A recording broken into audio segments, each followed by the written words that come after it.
is a rising of the remnant. You are called to this rising, born for this rising. There is a rebirthing and a rebuilding in the kingdom.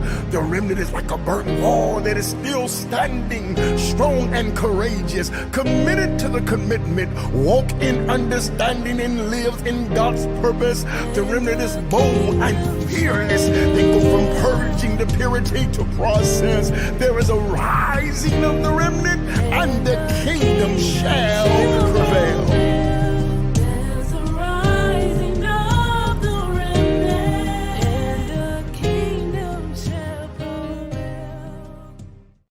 Good morning, everybody. Welcome again to Divine Insight Ministries. I am Apostle Robert Jenkins.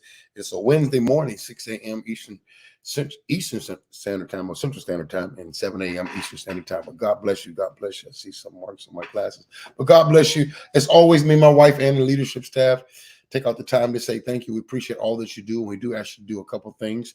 If this is your first time, we are on 5 days out of a week. But go ahead and hit that share button, and please share this on your page. Also, tag some people and let them know that we're on today. We really appreciate that, to inform people of the word and the ministry that is here. We are out of New Orleans, but we are global ministry. But welcome, welcome, welcome. And we appreciate all that you do. So God bless you. God bless you. Welcome, welcome, welcome. Good to see you, Apostle Harrison. God bless you. God bless you. Good to see you. Good to see you, my sister, Sister Michelle. God bless you. Brother Johnson, thank you, man. Thank you for that consideration. And we appreciate all that you do, man, and how God is moving as a family. And we thank God for it. Mr. Brian Webb, God bless you. God bless you. Brother Michael, love you, man. Brother Glenn Rogers, stay faithful. Sister Tara, God bless you. Keep staying in your prayer closet, Sister Tara. Stay in that prayer closet and trust God for the results. Good to see you, Sister Tammy. God bless you. Mary Lawson, we love you so much. Sister Nerez, God bless you. God bless you. God bless everybody. Good to see you. Derek, God bless you. God bless you. God bless you. Sister Jacqueline, God bless you. Go ahead and hit that share button and share this on your page. Also invite some people out. Let them know that we are on this morning and we're live. We're continuing on teaching the battle of the mind. This is part 5. We've really been dealing with Genesis chapter 39, starting with verse 5 through verse 23. We're going to pick up there today. This is real great information, and it is truth that will expose the enemy, how he's able to come against your mind, fight against your mind. You know, God is just doing a lot of things. He's really bringing about order. This is a great season that we're in. The grace of God is bringing about order. He's given us strategies that will conquer strongholds. And anytime you learn a strategy to conquer a stronghold, it is a blessing. And this is what God is doing. He's moving. Do not despise small beginnings. Stay faithful, stay loyal. There is a rhythm that you must be marching to. There's a pace in which is required for you to walk in the Spirit. Don't lose that pace. Stick with God. Trust God to the end. And I'm telling you, you will be able to see great rewards and the power of change in your life, to know that this thing that you believe in, the systems of belief, that they really work. They work for your good. And so that's a blessing. So welcome, everybody. Good to see you, Cindy Moe. God bless you. God bless you. Go ahead again, hit that share button, share this on your page, and invite people out and let them know that we are on live. One of the announcements, we will be in Flint, Michigan on the 24th of this month. We got a couple weeks that we will be there for the marriage conference and Restoration Bethel Ministries under Senior Pastor David and Sister Laverne Rogers. We are excited about that. God is doing some things. Things are already being broken. When we get to the retreat, it's going to be a major move, because God is already doing some things. I was in prayer last night, and God was even showing me some things that have been broken in the spirit. Things that God is doing. He's just bringing some things in order. There's transitioning taking place. So please meet us. Please get all the information that you need as far as hotel registration, your plane ticket, if you're flying, if you're driving, set it all up. Let's all be together. Let's have fun. It's not just going to be teaching. We're going to laugh. We're going to cry. We're going to have a good time. And I would love for you to be there. I want you to be there. We don't ask for Divine Insight Ministries to have a lot of events, but this is one that I want you to support. If you're not able to be there, you can support it financially, or you can support it through your prayers. But what I love for you to be there, you can help someone else come. You know, I'm not able to come, but if there's someone who want to come who may have some challenges financially, I want to support a person. That's one thing we want to start doing. Start supporting one another financially to make sure you get where you need to get so you can get what you need to get. Okay. Make sure you get where you need to get so you can get what you need to get. And so that's very key. Good to see you, Prophet Reno. God bless you, Sister Jeremy. God bless you. God bless you. God bless everybody. Brother Kellen. God bless you, Sister Rita. God bless you. God bless you. And so that's the announcement for the 24th. They will be with us in about a week or two. They'll be coming on again on a Monday. To talk about that conference. And so we're looking forward to it. Also, our Patreon community, God is adding to that Patreon community. People are signing up, they're growing. I want you to be a part while it's starting at its bottom level. I want you to get in now, okay? It is not expensive at all. It is really convenient for you, and I want you to get in to be a part. We're adding classes. God has given me downloads and different things like that, and it's just an incredible. It's the beginning of our academy. We will have a Divine Insight Academy. It's the beginning of that, and I want you to be a part. I want you to sign up at bottom level and get in and have access to this mysteries, these things that God is sharing with me as a leader, as a pastor, as an apostle. I want you to have that. I want you to grow so we grow together. Okay, as the anointing flows down Aaron's beard, this is the congregation, and you receive the anointing. I want you to be under that submission, under that place, under that covering, so you can receive the anointing and the blessings and the rewards that come under that level of covering. Okay. And so please take heed to that. Let's get ready to go into some points for today. We picked off yesterday. I think we left off at verse 5. If it's possible, Pastor C, take me back there. I want to read it and then I'll go through the points. I do want to read it. Genesis chapter 39, and we're going to start at verse 5. Okay. Talking about the battle of your mind. And I subtitled it the covenant test, or the character and covenant test. When you are being promoted by God, when God wants to do great things in your life, one of the reasons why you in so much battle in your mind is because the enemy knows he has the right to test your character, and he has a right to test your covenant, your commitment to the covenant. He has a right to test those three things. So your commitment, your character, and your covenant. And so we see Joseph being tested in these three areas and how to do that. And it is a real battle of the mind. If you've never been in certain positions in God, you may not know the battle that comes when you finally on the rooftop, like David did, when you finally in Potiphar's house and you are in charge. You don't understand the things that come to you because of what God wants to do through you. The things that come to you, the thought process, the temptations, the invitations that come to you because of what God wants to do through you. If you can, is that possible, Pastor C, to take us back? Genesis, thank you. Thank you, man of God. So I want to start reading at verse 5. I'm going to read probably up to verse 7, and then I'm going to give you, we're really going to have some great conversations and talk today. I'm opening it up for comments and questions and answers today. And so in the comment sections, if you have any questions and answers today, I want to address these areas, because one of the things I got to preach this Sunday, I believe so. And one of the things that I'm really stressing, what God is stressing to me as a leader, is how to overcome strongholds, how to really become victorious, not celebrate some moment, but it's really not delivered. We don't want to be slightly healed. Okay. We don't want to be slightly healed. We want to dig up everything that's been buried that's still alive. And we want to expose it to the sun so that we can walk in full deliverance. This is the reigning of the remnant. It's important that we not just rising, but we're reigning. That your life is signifying the reigning of God's blessings upon your life. Watch this. Okay, here's verse 5. And it came to pass from the time that he had made him overseer in his house. It came to pass from the time that he had made him overseer in his house. It is very good, and it's something that I teach all the time, that every man and woman should have at least 3 diaries: a diary concerning your personal life, a diary concerning your life connected to your family, and the diaries that's connected to your ministry. Okay, 3 diaries. You need to do that, and so you can see how things come to pass in your life and how you are able to understand God. We're always building a relationship with God. When you have a best friend and you say, why y'all best friends? Well, we've been building history together. We've walked together. We fell together. I was with him when his wife first got pregnant. I was there when he lost his first car. We built a history together. And so you need to have a diary of the history that you and God has walked in. And the reason why that's important, because many times you can trace the pattern of the stronghold because it keeps coming to pass. This keeps showing up. When I got delivered from depression, I struggled with depression for about 25, 30 years of my life. But one of the ways that God was able to help me get free from it is that I started noticing the pattern when that particular stronghold would show up in my life.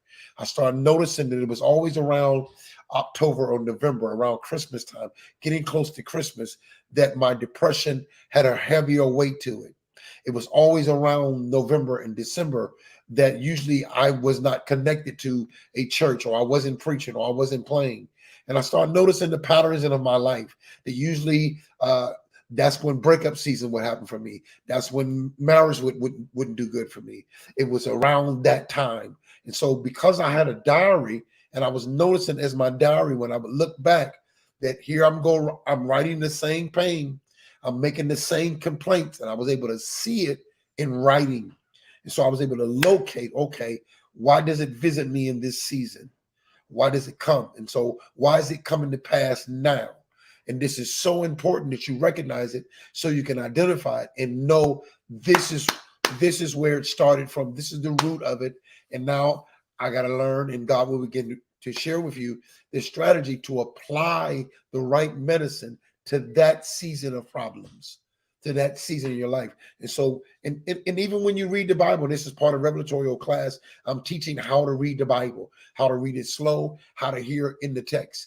You got to see that something is happening here. This is a shift, and it came to pass from the time that he had made him a overseer in the house. You need to underline that, because anytime God makes you an overseer in any form, physical house, spiritual house, your family house, your community house, when he makes you an overseer, you automatically going to see things at a different level because you've been lifted up. Made him an overseer, which means to oversee things, to be elevated. It's the word upon, up, on, upon. The Spirit is upon me as an overseer to see. And when you have been elevated as an overseer, the attack gets greater because you see it. You're recognizing what's been hiding. You can see it because you've been elevated. Anytime you go higher, you can see something. See? And what happens is the elevation within itself allows you to have a better advantage over it, because you're over it now. You're over it now. The enemy never wants you to be elevated because he don't want you to be over the very thing he's been holding you under. He don't want you to be over the very thing he's been holding you under. See? And so when he made him an overseer, he saw something. Just like when Peter stepped out of the boat, he saw the wind to be boisterous. You can't see wind. But because of his step, because of where he stepped out of a low place. He stepped out of a physical place and stepped into a spiritual place, because you can't walk on water. See? And so when he stepped out of it, he saw something. And so many attacks come, watch this, the battle for your mind, to make sure that you run back to a place and never again try to walk in the place that God has led you. It's always trying to recapture you. Pharaoh is always chasing you. And you got to see these seasons when they come so you can know the importance and the urgency of shifting. Okay? So it came to pass from the time that he made him an overseer in the house, and over all that he had. Good to see people coming in. Good to see you, Pastor Rogers. God bless everyone.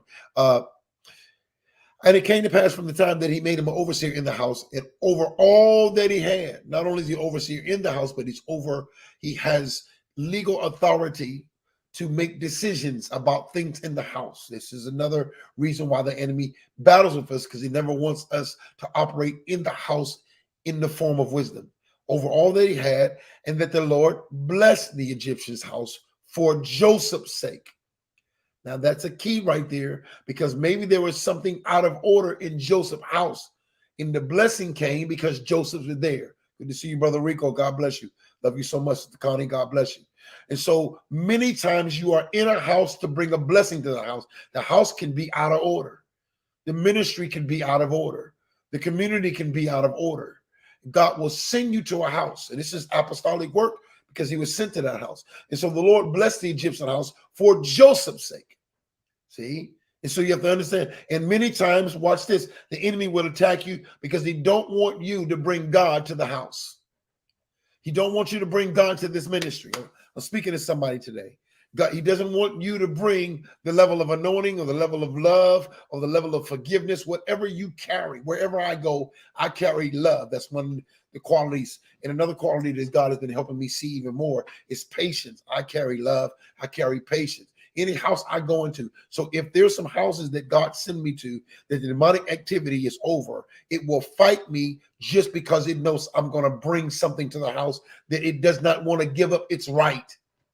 It doesn't want to give up its right. Okay. Right. And so very key. And you're right. The authority and the power to take God to the place. And so the house was blessed, which means the house struggled with some things, but it says not just blessing the Egyptian house, but for Joseph's sake, because Joseph has been through so much. And I'm letting you know, I'm with you. I'm still there. Even though you got put in the pit by your brothers, even though you got sold to the Israelites, I'm with you. I'm with you. And God's approval will be, and many times God's approval will be on the house because you're there for Joseph's sake. And the blessings of the Lord was upon all that he had in the house and in the field. This is the same thing that Jacob, even though Jacob was out of order many times in his life, the power of God was still there. And everywhere he would go to plant things and it would grow because God was showing, I'm with you. I'll never leave you nor forsake you. And he left all that he had in Joseph's hand, and he knew not aught he had. There's nothing that he couldn't have access to except for save the bread, which he did eat. And Joseph was a goodly person and well favored. We talked about many times you're battling because of what you've been blessed with. To have natural good looks can be a blessing and a curse if you don't know what to do with it. To be well favored can be a blessing and a curse if you don't know what to do with it. And the enemy will battle you with the very things God give you. Most of the time, God gets jealous over the gift he gives us. He becomes jealous because we end up serving the gift more than we serve him. We end up admiring the gift more than we admire him. And so it's very key that you have to understand that. See, Lucifer became prideful because he looked within and saw himself, and he thought because of what God gave him, he was bigger and better than God. And this is a very common problem that the enemy uses. He understands what was used, what he did to himself to get himself kicked out, and he uses these same qualities to get us kicked out of spiritual places by thinking more of ourselves than we ought to. See? And so you have to understand that. You have to know what to do with your favor. You got to know what to do with it. And the enemy will attack you. The minute that your favor is known, he's going to let it be known that I see it and I'm going to destroy it. And he loves to destroy great people publicly so that everybody else lives under that fear. People have a fear of falling, so they won't preach. They have a fear of being hurt, so they won't get married. They won't love. And the enemy attacks great marriages. He attacked great ministries. He attacked great people so that the fear can be released and no one else will try to embrace what you tried to embrace, because I don't want what happened to you to happen to me.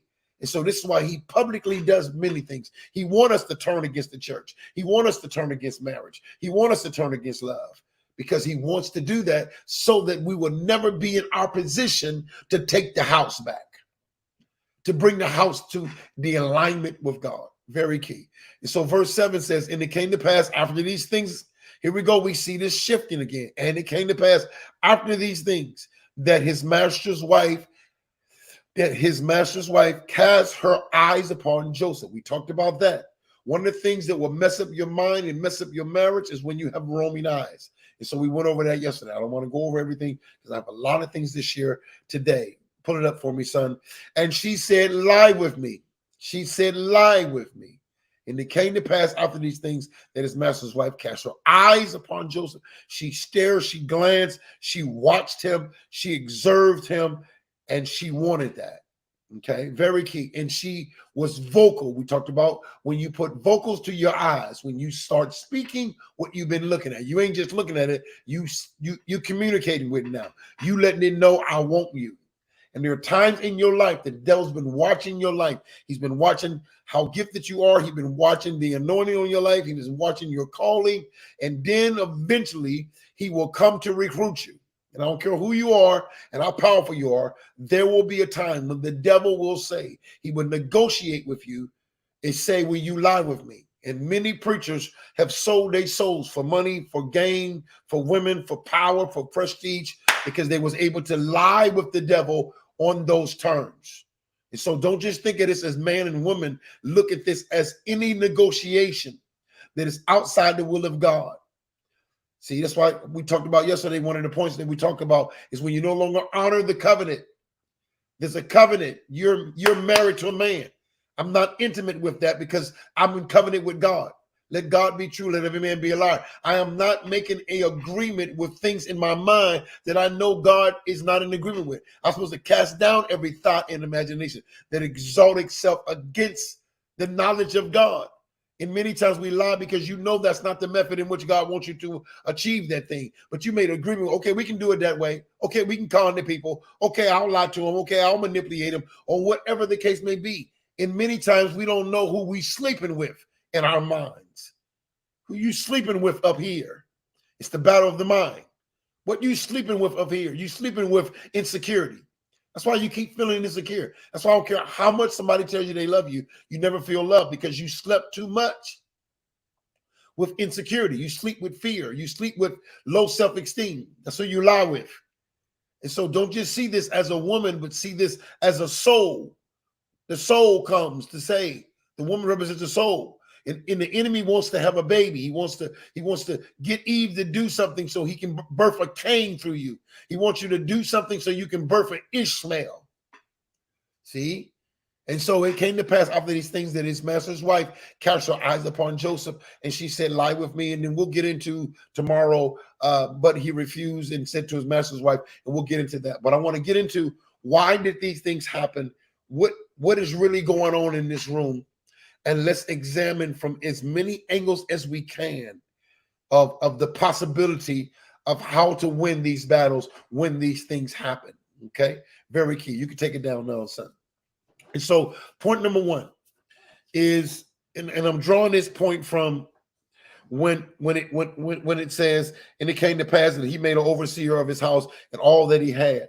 Maybe the reason why let's deal with the mindset. Let's deal with the battle that was battling. Because anytime the enemy can use somebody, don't just look at what they're doing to you. Look at what is being done to them. You'll never be able to fix some things if you just look at, well, they smacked me. Well, what's smacking them? Because hurt people hurt people. And so if you don't know what struggles are dealing with other people, you won't be able to win the battle because you really don't know the root. You're fighting against the response now. You're fighting against how you react. Good to see you, Captain Forrest. And so you got to know what their struggle is to understand why you're having that struggle with them. See, one of the things that God delivered me from, and I wrote a book on it, The Journey of False Perceptions, I had a hate for my dad, but I was selfish in my assessments. Many times we are selfish in my assessment because I never considered what he'd been through. I never considered what he'd been through. So because I never considered his struggle, I really didn't have an idea of why he was doing what he's doing. You can listen, you can call somebody fast and they just want to be with everybody and lay with everybody. But have you been raped 5 times? Have you been molested by your uncle, by your cousin? Have you? And so if you don't understand what caused those things, you can't get to it. That's why a doctor asks you questions. It's not that he's not qualified to help you. He has to ask you questions to locate where it got started. How long has this been happening? When the boy was kept throwing himself in the fire and the apostles couldn't cast out the demons, Jesus asked the question, how long has this been going on? See? And so you got to get to the root. So let's get to the root. Let's just not make Potiphar's wife this bad woman who just want to have sex with the young guy coming up. Let's deal with every angle that she may have been dealing with so we can get to the root of the problem. See? So you can always, identifying what something is easy. Where wisdom comes in is to understand the why. Anybody can identify the what. Oh, he's a drinker. Look at him, he's alcoholic, he's drunk. Well, that's what he's doing. Now, do you know why he's drinking? See? Do you know why? Do you care to know why? Some people, they don't care to know why. They just offended because you in their face, not because they love you. Not because they care about your deliverance. You just bothering them. See? They don't really love you. They just don't want to be in your company with that issue that you're carrying. See? And so we have to look at the why of a thing, not just the what of a thing, the why. So let's look at some of the things and let's examine through the Spirit of where she could have been. When the Bible says that he was made an overseer and the house was blessed because of Joseph's sake. Let's take point number one from that point. For Joseph's sake, did she notice that the minute that Joseph is in this house and now that he's the overseer, did she say, I see a difference here? Because you hear. And did the attraction first start because he brought a difference to the house? See, many times, and I'm exposing, many times even in ministry, and this is something that I've experienced many times in my life. I experienced this many times in my life. That when God would send me to churches, women, and sometimes we hate to say it, but men, because we know that people struggle with homosexuality. We know people struggle with lesbian. So sometimes you have a woman that has a soul tie with another woman. Sometimes you have a man that's in soul tie with another man. And so it's not always male and female. Okay. So it's agreements that comes on. But many times in my life, it was because people start to fall in love with the difference that I made in the house. You don't even know me. Me and my wife, we talk about this all the time. And we have conversations about women that we know the devil is using them to try to be attracted to me and why they are attracted. And we laugh because they don't know me. You don't know Apostle Jenkins. And my wife would say, you couldn't live with my husband one day. But many times the falling in love, the sensation, the attraction, the physical attraction, you want to be with a man like that is because they showed you a difference and you are just in love with the difference. It caused you to be on a physical term because of what you saw. Wow, look what would happen. Look how the house have changed. And you start to admire. Watch this. In every molecule of a mire, there is a molecule of desire. See? And you got to know how to handle this, because especially when people make a difference. A man makes a difference in your life. You've been trying to raise your son by yourself, and all of a sudden you meet his football coach, and you notice that the football coach made a difference in your son's life. All of a sudden now you didn't fall in love with the football coach. No one got him married and 5 kids. You may even know his wife, but because you saw he making a difference. That's right. Glory is attractive. And all of a sudden, so maybe when she saw that this house was dull, this house was boring, however the house was before Joseph came in, all of a sudden now this house is blessed. This is why you got to be able to handle what you're carrying, because you can say, I want the glory of the Lord on my life, but can you carry all the women that's going to love you because of it? You may say, I want the glory of the Lord on my life, but can you handle all the men that's going to, what they call it, DM you? They're going to send you something on the messenger. My wife gets stuff from men all the time. And a lot of times it's because of her hair, the glory of her hair. Oh, your hair is so beautiful. Oh, she's so pretty. My wife is a pretty woman. I understand that. But there are some things that come with that. And some people don't love you for you. They don't know you. They're not your wife. Quit marrying everything you're attracted to. Quit trying to want to marry everything you're attracted to. You just see what they're carrying. Like Joseph, now the house is blessed. And all of a sudden now, maybe she saw you make a difference. And I want to be with that difference. I'm tired of being boring. I'm tired of being in boring relationships. And when I'm with you, I laugh. When I'm with you, I feel good about myself. When I'm with you, and most people will end up sleeping with their ministry. They'll end up sleeping with them. You got a lot of pastors, they got blood on their hair because you slept with the sheep. You slept with the sheep. See? Because of this thing, the battle of your mind. And these things go on because you made a difference, and you will make a difference. And it's hard not to like something, or you got to know, you got to have wisdom, you got to be mature to know that I'm just thankful for the change that came, but that don't make you my husband. You'd be surprised at the people who claim people are their husband. You just like them because they make a difference in your life. She saw the difference because you're here. And because you're here, maybe this is my opportunity. Maybe this is my hope. You'd be surprised. And this, and we keeping it real. A lot of times when people see me, and I'm using me for example, put me on the cross. A lot of times when they see me, they see the man they always wanted for their kids. They see the man that they always wanted in their own life. And so they really believe that I'm their husband. You'd be surprised at people. They might even want to tell it, but if my wife died today, they'd be like, ooh, I'm going to give it 6 months. Yeah, because it goes on, especially when you bring a difference to a house, when you bring blessings to a house, when you bring love and faithfulness. They've never seen that level of commitment. I've never seen that level of commitment. Never seen my house this excited. Never seen my house this blessed. See, you got to see, now the house is blessed for Joseph's sake. And she saw that. And it did something to us. So we're just looking at a possible angle. And if you're in leaders and you make a difference in people's lives, you better know that. That's why you got to be very careful when you're on the phone and you minister to women. I'm dealing with male and female now. If you're a male pastor, male leader, and you're dealing with female, because most of the time, and I'm just being honest with you, oh, they'll give to you. Just like she was willing to say, come lie with me. Some people lie with you through their money. As soon as they meet you, because you gave them a word, they're so excited, they'll write you out a check. They'll start giving money. That's their way of saying, come lie with me. Take this money and come lie with me. All money ain't good money. But many times it's the invitation to come lie with me. And you got to be able to recognize it. It's the battle of your soul. Next thing you know, you hooked up with your administrator. Next thing you know, you got soul ties with one of your workers. See? I remember when Carlton Pearson was preaching in the church. This is before he was married. And when he had his ministry. And this way before, he started doing the inclusive gospel and all of that.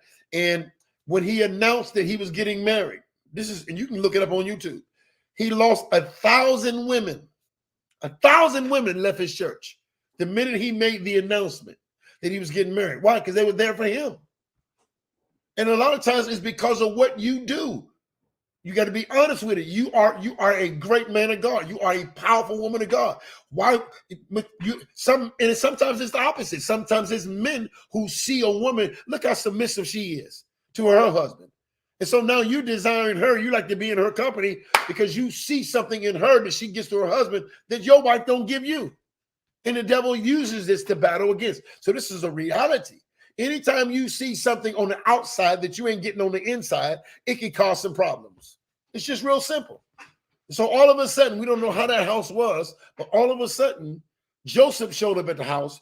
He's the overseer. He got power. He got authority. So I don't have to trade down because he got power and authority as if my husband. Because many times people want to trade. They just want to trade up.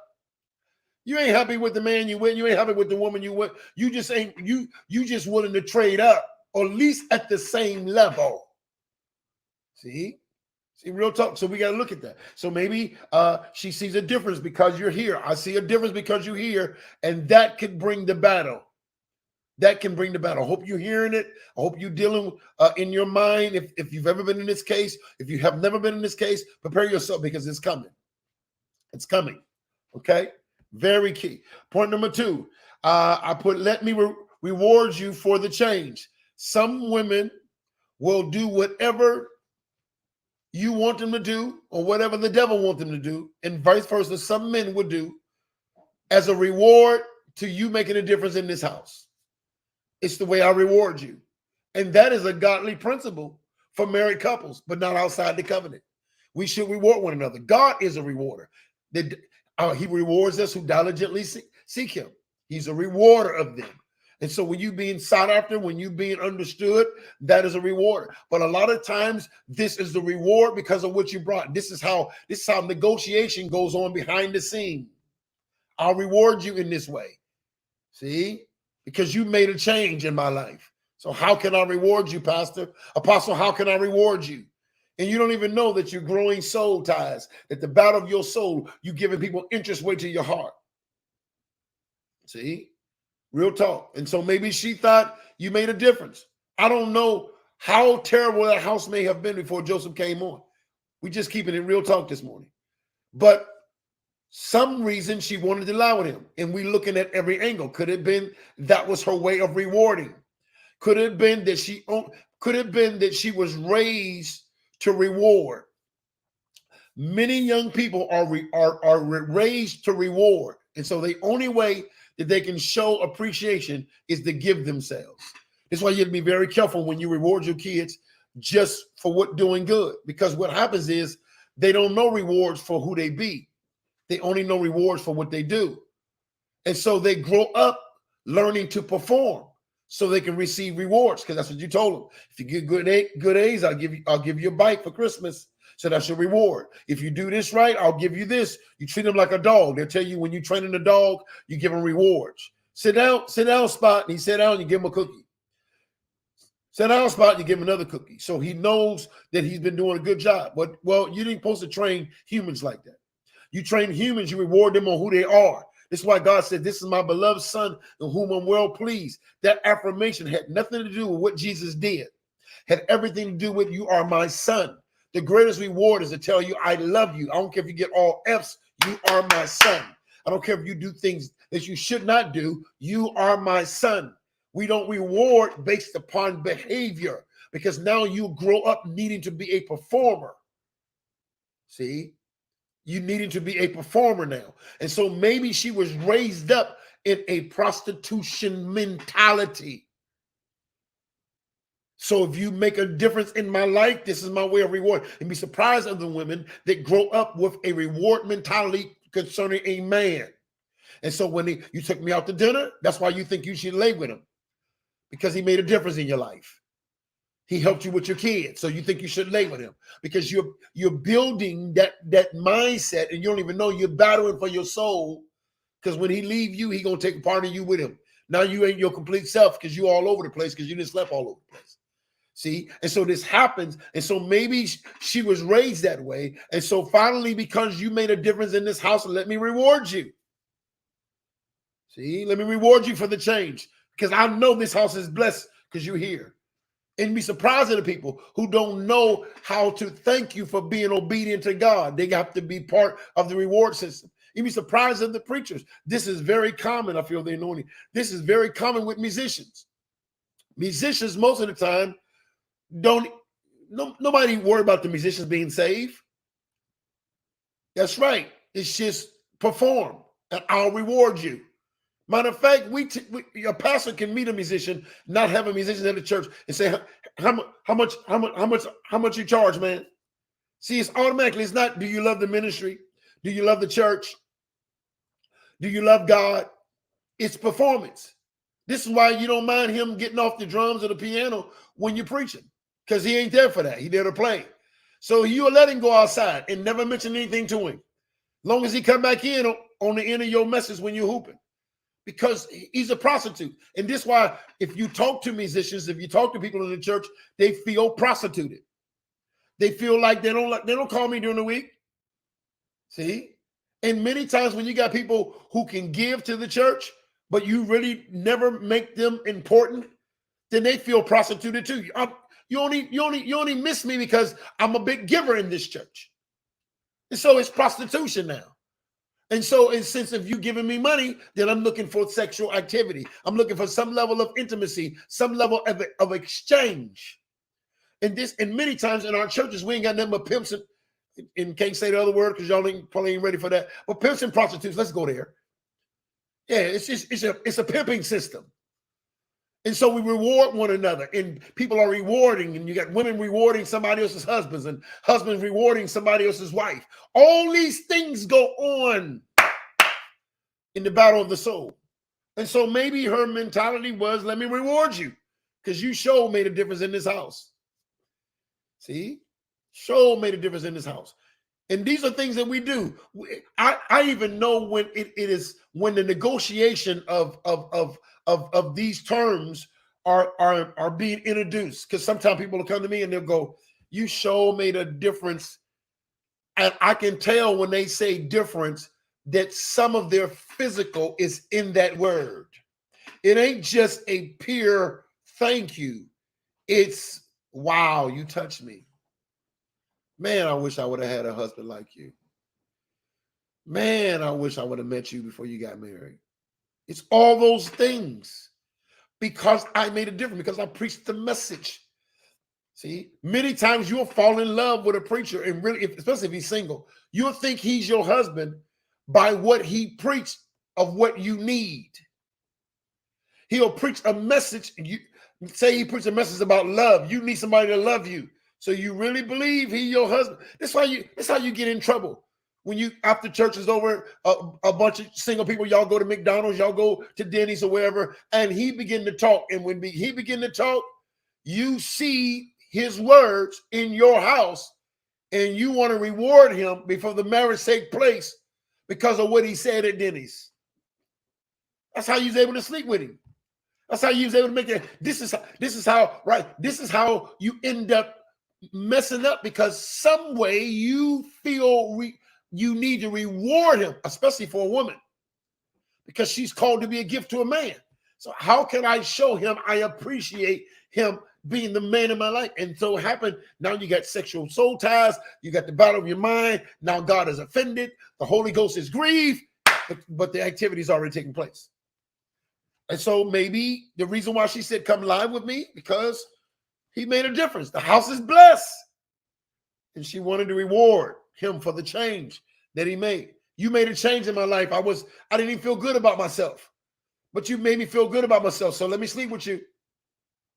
I never thought I can be anything in life, and you let me feel that I could be something in life. So let me sleep with you. And so we have to look at these exchanges that goes on in life at every angle, church, the work, even on the workplace. Be very careful who you talk to every day on your workplace. You're sowing soul ties on your workplace.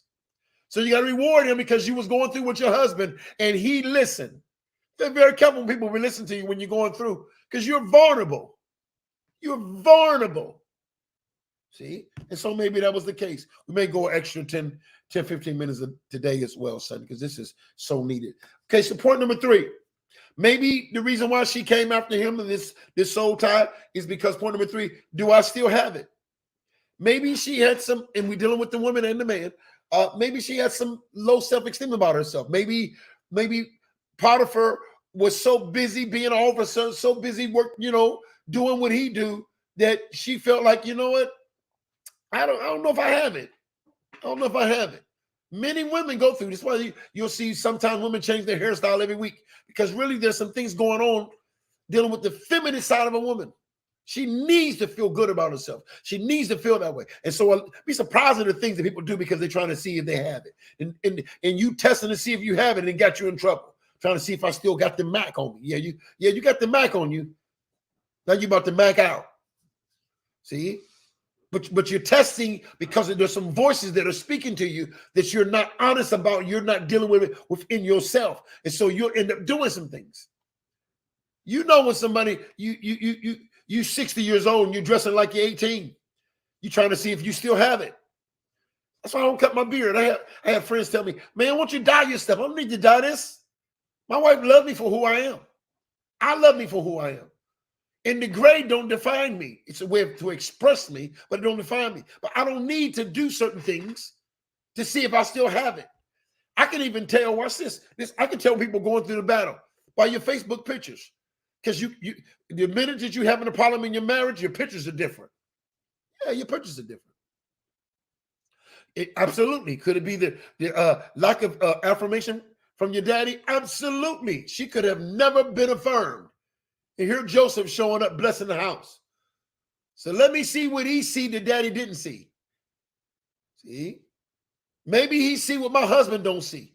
Because my husband don't see nothing. So let me see if I got it when it comes to him. Because if he show me any type of acceptance, if he give me any conversation, if he flirts with me, then you know what? It ain't me, it's my husband. They just don't know how beautiful I am. See? And so you go through all these things and you test it. Many times, and this is not just male and female. Watch this. Sometimes ministers, even when we used to have the platform, I knew some of the stuff they were saying was trying to prove that they're deep. I want to let the apostle know I study. I want to let the apostle know that I know my Bible too. I want him to know that I'm deep, I'm revelatorial too. So listen, because this this intercourse that goes on with male and male. Sometimes in your ego, you say, man, I got a BA degree. You got to let me know you got a master's degree. Then I got to come behind you and say, well, I did get my master's too. Then you got to come back and tell me, but I got my master's when I was 17.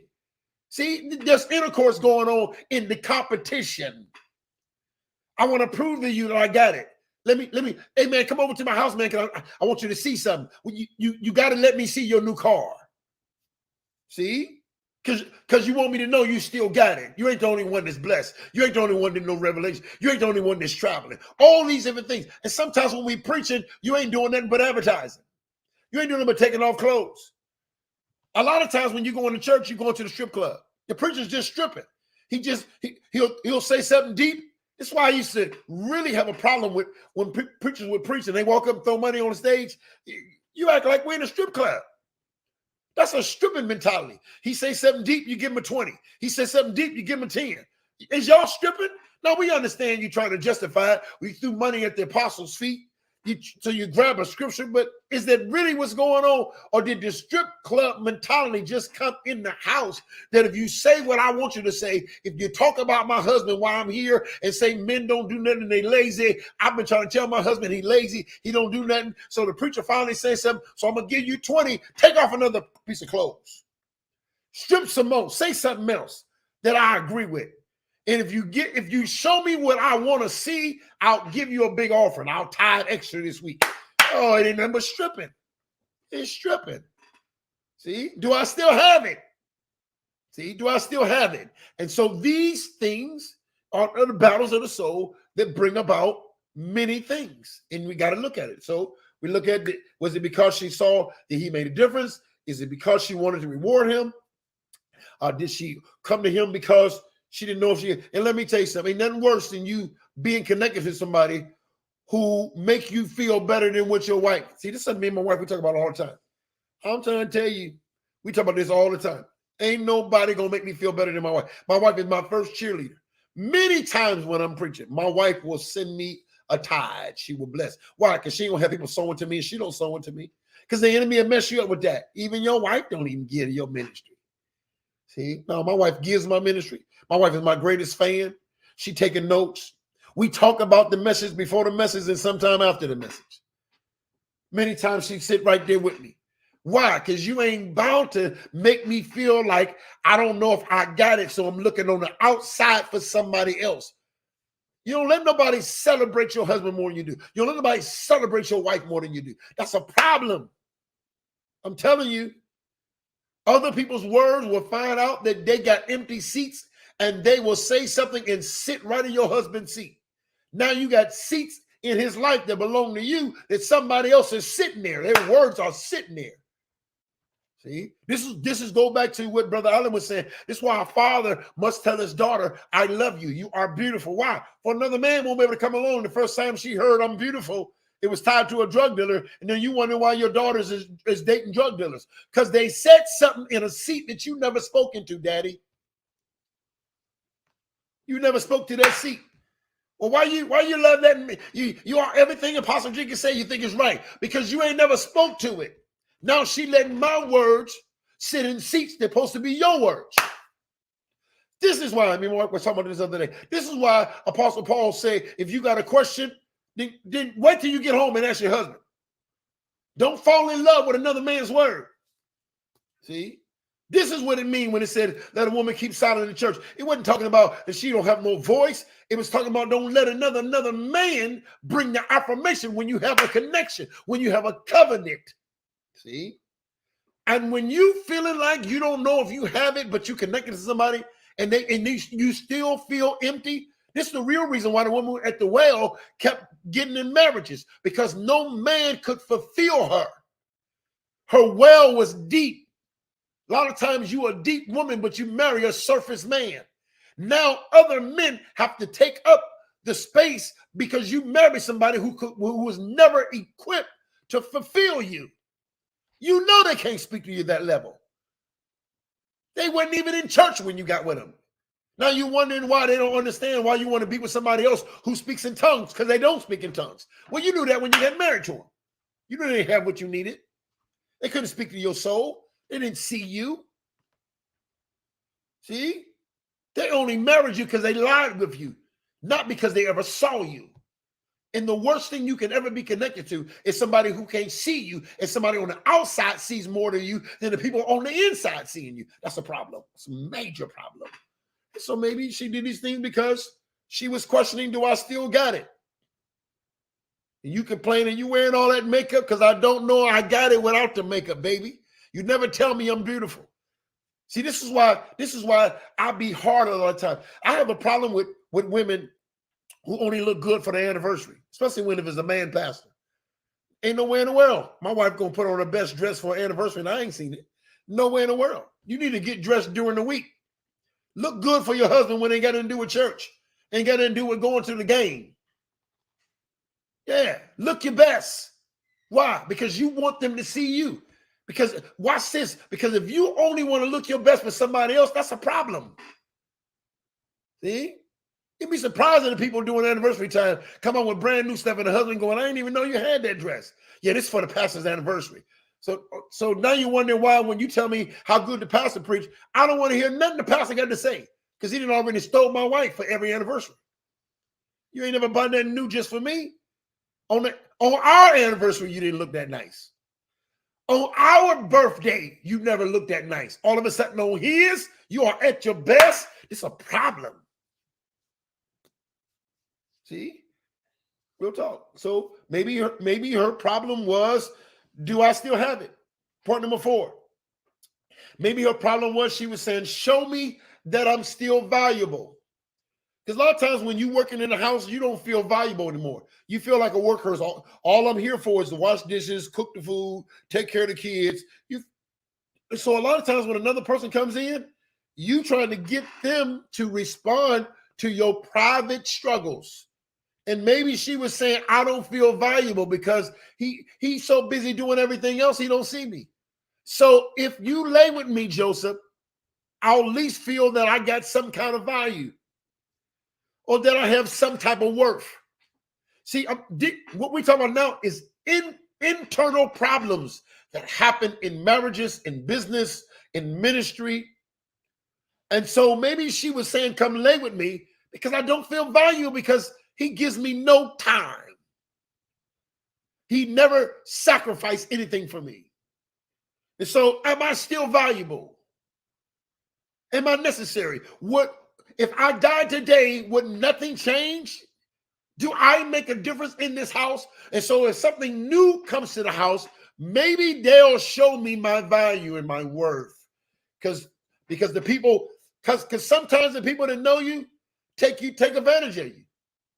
They don't make you feel like you have any worth. They just have a entitlement. People treat you with entitlement.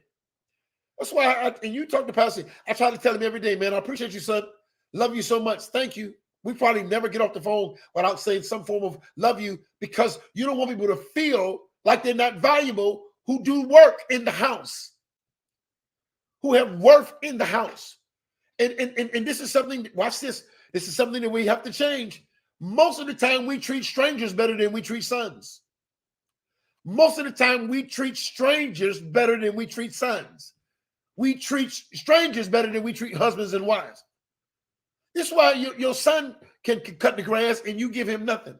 And not based upon a reward system, but because of who he is. Watch this. But a stranger come, you bragging on how good they cut it. When your son been cutting it for years, he gets nothing. And so many times he can feel unworthy in the house. Not because you're not practicing prostitution, but you're not practicing affirmation for who he be. See, this is my beloved son who are well pleased. And so maybe she was feeling not valuable. So if you sleep with me, then maybe there is something to me. Be surprised at the people who only think that they have value when you lay with them. They only think they have value when you agree with them. They only think you have value when you are in an alignment with them. And so they're willing to break covenant just to feel worthy. They'll do some unlawful things just to feel accepted. There's 7 needs for every man. And one I'll teach on the 7 needs for man. You must feel accepted. You must feel belong. You must feel affirmed. See what I'm saying? You must know your identity. And so maybe she was struggling with her value, her feeling valuable, her feeling like I have any worth, I have anything to offer. Because if you always gone, then I must not mean much to you. You never spend no time with me. You never take me out to dinner. You never do anything. Maybe I'm not valuable. So the next man to come in, they got some blessings on him. Maybe he can see the value. I'm willing to lay. I'm willing to lay with you if it's going to make me feel like I have something to offer. That's why a lot of women sleep with men that you know never going to marry you. Never gonna be with you, because you ain't doing it to get them. You doing it to feel worthy. You ain't doing it to get that. That's why you're hook up with married men or hook up with a married woman, because you're not doing it for the covenant. You're doing it to feel worthy. You're doing it to feel accepted. You're doing it to feel valuable again. It ain't got nothing to do with the connection. She ain't looking to be married. She already married. I just want you to lie with me because I don't feel valuable. See? And so this was where the conformity comes in at. This is when you end up compromising at this level. So maybe she said, show me that I'm still valuable if you lay with me. How you were so excited to lay with me, and you expressed yourself, and you wanted to make me happy in this intimacy. You really tried to make me happy. Oh, I must be somebody. I must have some worth because he really tried to make me happy. Or if I can make him happy, I'll let making him happy make me happy. Many times you're so broken that your happiness depends upon you making somebody else happy. So if I love with me, but really I'm in love with you. Because if I can make you feel good, then I feel good, because I don't have no feel good of my own. I don't have no happiness of my own. So I'm going to accept your happiness as my happiness. So if you like me, I like you. It's back to the coming to America. I like what you like. Well, what do you like? I like what you like. What kind of chicken you like? I like the chicken you like. See? And so many times that's what we are. Even though you are married to a person, even though you are in a powerful ministry, even though you have a very powerful calling on yourself, these things can still exist in the house, the battle of the mind. Okay. Point number 5, and we maybe let's go to 2 or 3 more, and we'll close it out. Point number 5: risk everything for me. Maybe she was saying, if I'm valuable, you will put everything on the line for me. Because remember, he had everything in his control. This was a very serious conversation. He could lose it all. And maybe she was saying, if you accept this invitation, I'll know that I'm valuable because you put your life on the line. You know, many women will look for you to ruin everything you have just for them to feel like they have something to offer. This is what happens.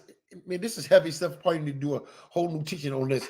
This is what happens at a high level. You got some women that are married, but they still cheat with other preachers. They still sleep with businessmen. Why would you sleep with the officer of your company? Because if he's willing to risk it all, then I'm valuable. This is high level church prostitution. This is at a different level. This is no different than paying somebody $5,000 to sleep with you. It's sacrificing at that level of risk. See? Because you would say, why would they do that? They both got companies. Why would they mess up at that level? That's the risk, because that's how deep their low self-esteem is. That's how deep they're questioning their worth. So if you ain't willing to risk, there's some people who will never cheat with you until you got something to risk. It's the high cost. This is the high cost level of sin. This is rooftop. This is David on the top of the game. You willing to risk it all for me, David? You willing to risk it all for me? See? And so maybe that was her mentality.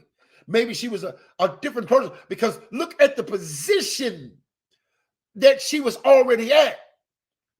See? And what's this? When you're at the low level and you have never had this, you wonder why she would never cheat with me, because you ain't got enough, you ain't got enough to risk. See, this is why when you start getting a lot of people will come to you. I'll put it this way. You got some wild and crazy women, they just CEOs. You got some wild and crazy women, they just the bishop's wife.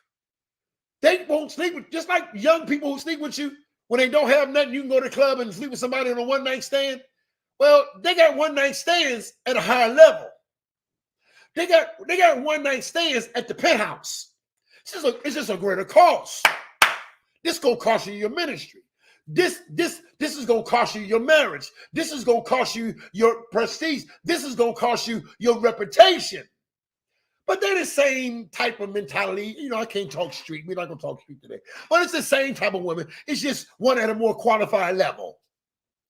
Risk everything. Maybe that was her angle. Maybe that was her angle.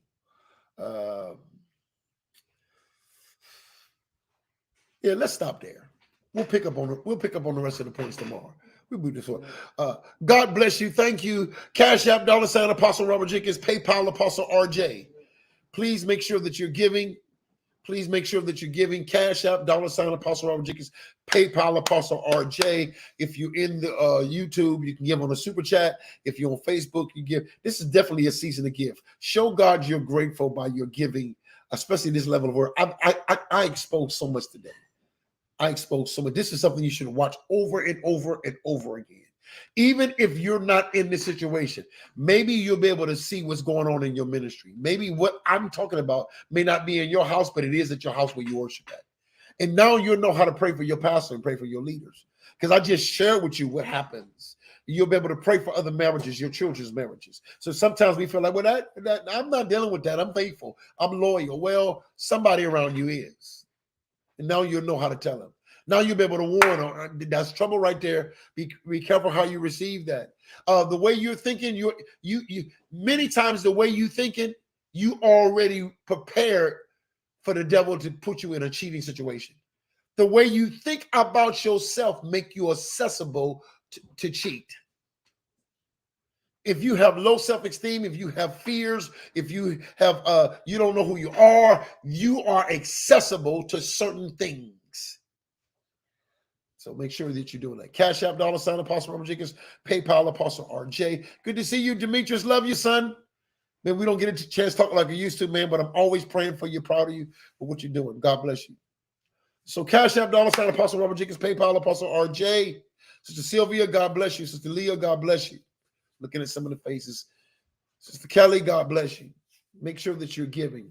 We're sowing where we're going. We're sowing where we're growing. We're sowing because we're knowing. All right. Take heed to all the announcements. And I appreciate all that you do. Keep us in prayer. Keep us in prayer. Cover me, my wife, this ministry, because nobody is demon-proof, but we must be prepared and knowing how to battle for the mind. Cast down every thought and imagination that exalts itself against the knowledge of God. I love you. Great. Thank you for that. Thank you for that, Pastor Rogers. Love you so much. Walk in God's favor.